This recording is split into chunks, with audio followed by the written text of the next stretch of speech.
Hey guys, welcome back to the channel. In today's video, we're going to talk about best in class for e-bikes. I've got all the categories right behind me here, so we'll go over each one of them in today's video. It's going to be a lot of fun. Let's go.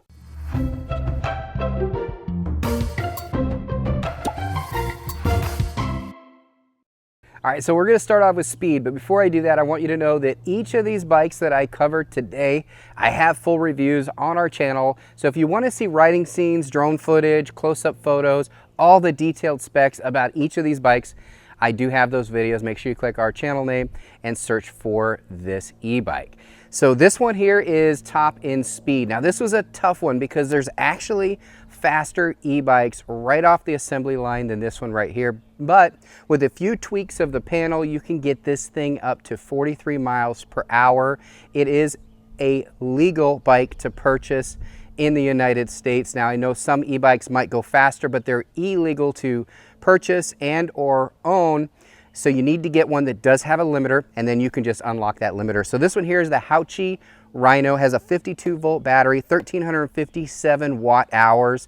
That voltage and those watt hours converted to a 1,000 watt motor, and I believe it goes up to 1200 peak.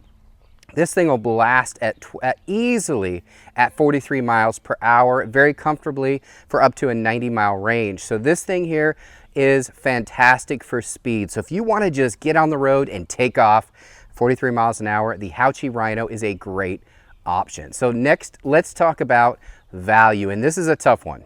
And this one here is the OneBot T6F foldable fat tire e-bike. These fat tire e-bikes are incredibly popular, but they can get pricey because there is some expense involved when you start adding fatter tires, all these things, and making it foldable for convenience. But this one here comes in right around $500, which is insanely affordable for a e-bike of any kind, let alone a foldable fat tire design. Now, there's going to be some out there that are similar priced, but this has some extra features that I really like. First of all, has a nice suspension seat, so it's comfortable. It has a front suspension as well.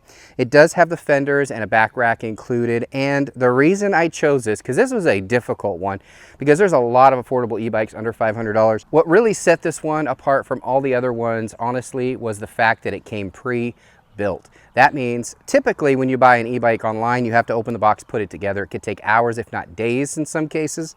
This one came pre-built. There was nothing to do. I literally opened the box, took it out, unfolded it, and took it out on the road. I loved it. And it had a charge of 66% right off the bat, so you could run it for about, what, 20 miles or so without even having to charge it the first time. So the convenience of being able to just open a box, take it out, ride it, around $500, fat tire, foldable design, the OneBot T6F definitely takes the cake. Great value right here. And next up we have build quality. Now this is something that a lot of people think you have to spend a ton of money to get the best build quality, but that's not necessarily true because the Bandit X-Trail, this is the Urban X-Trail model here, has all the features you want a full suspension e-bike, built really well with a security feature and key. You literally can open up your bike with this key, so it's completely locked up if you don't have the key card. So that is a great security feature. It eliminates the need for having bike locks and all that stuff. It has all those features that you would want in a really high-end expensive e-bike, and this thing comes in, I think, under $1,500. So to have a great build quality, to have all the features of this one, and make sure you check out the full video on this one because it's absolutely incredible. Again, I mentioned full suspension. It's got the front. It even has this guy right here. This is just a really well-built e-bike, and it came 90% assembled when I got it, and that's always a bonus when you don't have to put much together. And I literally, all I had to do was put the handlebars on this thing and the foot kick pedals, and that's about it. Guys, this thing right here, awesome build, really good quality without question, and it wasn't even a hesitation for build quality. This is my second Bandit e-bike. I have another one on the channel as well, so make sure you look at the Urban X-Trail because this is just a step above the 4Runner that I also reviewed. The 4Runner is a great budget, entry-level, high-quality build as well, so check out both videos if you are interested in either of these. Again, I'll put links to all these e-bikes down in the description section of this video and the top comment, so you can go right to it and look at all the specs. But this one here, the Bandit Bikes Urban X-Trail, best build without question.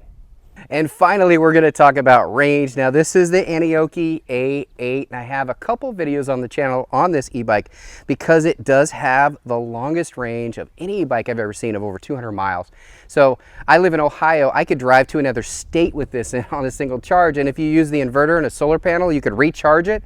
Pretty insane what you can do with this bike, and it's because of this huge battery here, which also doubles as a generator because you can plug other things into this and use the battery power, which is pretty darn cool. But like I mentioned, 200-mile range, without question, this wins the longest range e-bike out there on the market.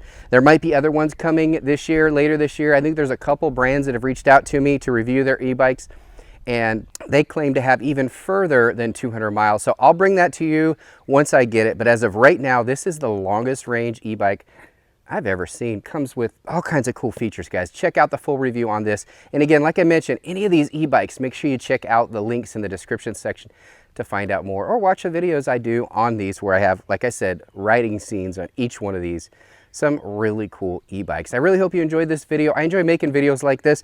I love sharing products with you that I find to be absolutely amazing. And these, again, are best in class for e-bikes. I've covered everything from the best speed, the best range, the best value, the best build, and hopefully this video helped you decide what type of bike is best for you. Feel free to reach out to us, comment down below any e-bikes you might have, any questions you have about your e-bike or other e-bikes that you've seen on the market. I'd be happy to help you. We've reviewed over 100 e-bikes on this channel, so make sure you do reach out to me.